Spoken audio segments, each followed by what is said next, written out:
নমস্কাৰ প্ৰিয় শ্ৰোতাসকল, আমি পাঠ কৰি আছোঁ পদ্মনাথ গোহাঁই বৰুৱাদেৱৰ ভানুমতী উপন্যাস। এয়া পঞ্চম খণ্ড, বিষ বিয়া। মই বৰকৈ মন কৰা নাই। দিন চাৰেকৰ পৰা আমাৰ ঘৰত বিয়াৰ মেল। কাৰ বিয়া ক'ব নোৱাৰোঁ, কিন্তু চাৰিওফালে পাণ তামোল গুৰ গাখীৰ লগোৱাৰ ধুম পৰিছে। গায়ন ঢুলীয়া নামতি মতোৱাৰ দিহা দিয়া চলিছে। বিয়ালৈ মানুহ মতাৰ ব্যৱস্থা হৈছে। ঘৰ দুৱাৰ সজাই ৰভা দিয়াৰ যোজা চলিছে। এই নিয়মে কেউপিনে ধুমধাম লাগি গৈছে। ঘৰৰ লিগিৰা লিগিৰি সকলো বিয়া বলীয়া। বিয়াৰ কাৰবাৰত ঘূৰি পকি কৰোঁতে দেউতাৰ সুখ শান্তি নাইকিয়া হৈ গৈছে। তলে তলে ইমানলৈকে কেতিয়া আগবাঢ়িল মই ক'বই নোৱাৰোঁ। আৰু আধা গোপনে কাৰবাৰ চলোৱাৰনো উদ্দেশ্য কি তাকো নুবুজিলোঁ। সি যি হওক, এতিয়া বিয়া কাৰ? এবাৰ শুনিলোঁ ৰজাৰ জীয়েক তৰাইদেউৰ লগত চাৰু গোহাঁইদেৱৰ বিয়া। কথাটো শুনি পোনেই হতাশ হ'লোঁ। কিন্তু আকৌ ভাবি চালোঁ, যাৰে সৈতে যাৰ বিধাতাই জোৰা পাতিছে তাক কোনে খন্দাব?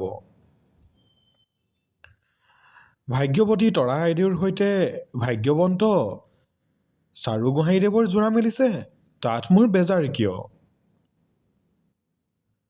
মই অভাগিনীয়ে গোহাঁইদেৱক ভাল পাওঁ, সেইবুলি তেওঁৰ ভাগ্যখনো মই কাঢ়ি ল'ব পাৰোঁনে? আৰু পাৰিলেও ল'ম কিয়? তেনেহ'লে যে মোৰ ভালপোৱা স্বাৰ্থপৰ হ'ব। মইতো মোৰ সুখৰ নিমিত্তে গোহাঁইদেৱক ভাল পোৱা নাই। তেওঁৰ সুখত, তেওঁৰ সৌভাগ্যত মোৰ অপাৰ সুখ, অসীম সৌভাগ্য। এতেকে এই কথাত মই কেতিয়াও বেয়া পাব নালাগে। তদুপৰি তৰা আইদেউ মোৰ প্ৰাণৰ সখী। তেওঁ সুখী হ'লেও মই সেই সুখৰ ভাগ পোৱাৰ নিচিনা। তৰা আইদেউ গোহাঁইদেৱৰ হৃদয়ৰ গৰাকিনী হ'ব।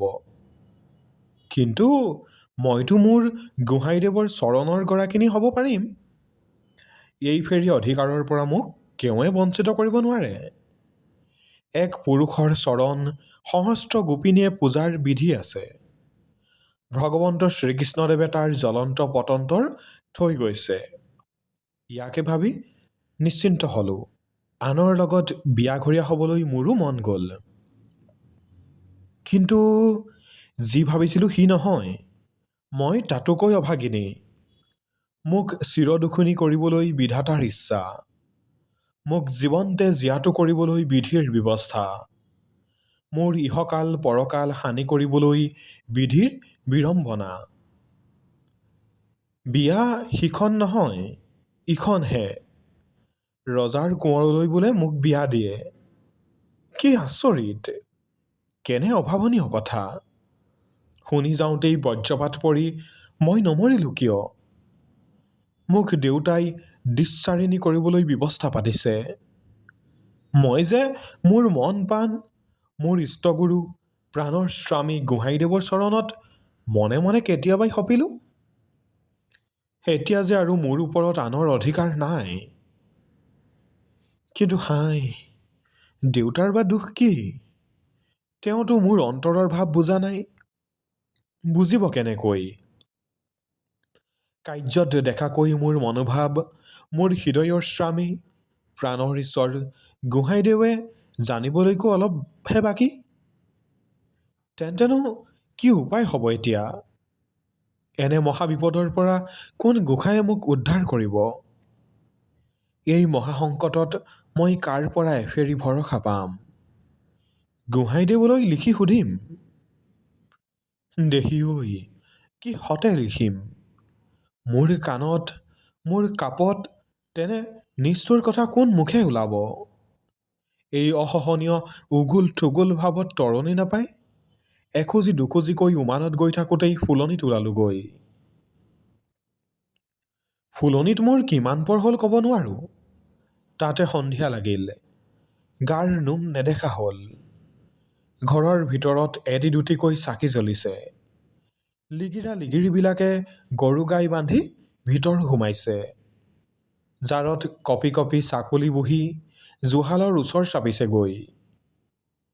এনেতে পদূলিমূৰৰ কদমৰ ডালৰ পৰা ফেঁচা এজনীয়ে নিউ নিউ বুলি মাতিলে। শুনি মোৰ ভাল লাগিল। এই মাতত আন কালৰ নিষ্ঠুৰ ভাৱ নাই। শুনি গা হাত লাগিহে গ'ল। ফেঁচাই আকৌ বুলিলে নিও নিও। মই ক'লোঁ মোকে নিয়া। এনেতে পিছফালৰ পৰা লৰি আহি কোনে অতি কাতৰভাৱে মাত লগালেহি, কিয় নিব তোমাক ভানু? নিব লাগে যদি মোক নিয়ক। উলটি চাই মই অবাক। দুয়ো অলপমান পৰ থৰ লাগি ৰলোঁ। তাৰ পাছত, ভানু, প্ৰাণনাথ, নকবা সি কথা। হেজাৰ বাৰ কম, লাখ লাখ বাৰ কম। ভানু, এতিয়া আৰু তোমাৰ সেই ভাৱ সলাবৰ দিন পৰিলহি। সঁচা প্ৰাণেশ্বৰ, মোৰ এই দেহা সলাবৰ সময় পৰিছেহি। কিয় কোৱা তেনে কথা ভানু? তেন্তেনো কি সলাবলৈ কয় প্ৰাণনাথ? উতলা নহবা ভানু। এতিয়া অস্থিৰ হ'বৰ সময় নহয়। নিজৰ ভাগ্যৰ শৰণ ল'বলৈহে এতিয়া সাজু হ'ব লাগে। নহওঁ উতলা প্ৰাণনাথ। মই আজি আগতকৈও স্থিৰ। নিজ ভাগ্যৰ শৰণ ল'বলৈ মই আজি সাজু হৈছোঁ। তেন্তে মোৰ প্ৰতি তোমাৰ এই সম্বোধন কিয়? এতিয়াৰ পৰা তুমি মোক ল'ৰাকালৰ লগৰীয়া বুলি মাথোন ভাবিবা। বিধাতাই তোমাক যাৰে সৈতে জোৰা পাতিছে, তুমি সেই ভাগ্যধৰৰ চৰণ চিন্তিবলৈ ধৰা। আগন্তুক বিয়াই তোমাক যুৱৰাণী কৰিব। তাৰ পাছত তুমি প্ৰতেশ্বৰী হ'বা। কথা শুনি থাকোঁতেই মই মূৰ্ছা গ'লোঁ। অলপ সোঁচ পাই মই পুনৰ ক'লোঁ, কিয় এনে নিৰ্দয় হৈছে প্ৰাণনাথ? আপোনাৰ মুখে এনে নিকৰুণ কথা শুনিবলৈ মই এতিয়াও জীয়াই আছোঁ। বতাহত উভালি পৰা কলপুলিৰ দৰে মই গোহাঁইদেৱৰ চৰণত উবুৰি খাই পৰি বিভ্ৰম হ'লোঁ। ক'ত আছোঁ, কি কৰিছোঁ, খন্তেকলৈ মই পাহৰি গ'লোঁ। গোহাঁইদেৱো বিশ্ৰুতি হ'ল। তেওঁ অতি যতনেৰে তেওঁৰ চুৰিয়াৰ থোৰৰ আগেৰে মোৰ মুখ মুচি দি বিচেষ্টা হৈ ক'বলৈ ধৰিলে, ভানু, ভানু, কি কৰা? মানুহে দেখিলে কি বুলিব? প্ৰাণনাথ, ভানু, মই মহা বিপদীয়া। এনে সময়ত এনে অৱস্থাত মোক তোমাৰে সৈতে ইয়াত অকলেই দেখিলে মানুহে বুলিব কি? ইমান বিপদেই আতিছে। প্ৰাণেশ্বৰ, আপোনাৰ বিপদ বহুৱাৰ আগেৰে মোৰ প্ৰাণ দেহাৰ পৰা বাজ হওক। নকবা তেনে কথা ভানু। মোৰ বিপদলৈ মই ভবা নাই। মই আজিয়েই এই দেহা এৰিব পাৰিলে ভাল পাওঁ। কিন্তু ভানু, মোৰ পৰা তোমাৰ কেনেবাকৈ বিপদ ঘটে বুলিহে মোৰ ভাৱনা। মই বুজিছোঁ, মই ইয়াত থাকোঁ মানে তোমাৰ মন স্থিৰ নহ'ব। আগন্তুক শুভ কাৰ্যত মই বিঘিনি ঘটোৱাহে হ'ব।